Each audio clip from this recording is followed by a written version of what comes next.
आरोपींना तुमच्यावर असलेले आरोप मान्य आहेत का, तर यावर उत्तर देताना आरोपी वाल्मिक कराडने 4 वेळा इतर आरोपींसकट आपल्याला हे आरोपी मान्य नसल्याचं म्हटलंय. म्हणजे त्याला त्याचे आरोप मान्य नाही आहेत असं त्याने स्पष्ट केलं आणि त्यावर त्याचं असंही म्हणणं होतं की मला आणखी बोलायचंय, मला काहीतरी बोलू द्या. पण वाल्मिक कराडला खरं तर वाल्मिक कराडची आज बोलती ही खरं तर न्यायमूर्तींनी बंद केली. कारण आता फक्त हो किंवा नाही एवढंच सांगा, जेवढं विचारलंय तेवढंच बोला, असं कोर्टानं ठणकावून सांगितलं. त्यामुळे खरं तर वाल्मिक कराडबाबत सांगायचं झालं तर वाल्मिक कराड हा या प्रकरणाचा मास्टर माइंड आहे.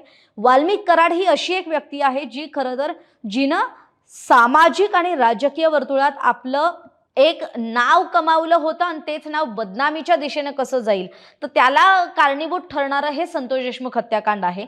कारण याच वाल्मिक कराडमुळे धनंजय मुंडेंसारखा नेता, ज्याला खरं तर 12-13 वर्षांच्या राजकीय कारकिर्दीत विरोधी पक्षनेते पद मिळालं, विधान परिषदेचं 2 वेळा कॅबिनेट मंत्री पद मिळालं, पण याच वाल्मिक कराडमुळे धनंजय मुंडेंना आपल्या पालकमंत्री पदावर पाणी सोडावं लागलं, आपल्या मंत्रिपदाचा राजीनामा द्यावा लागला.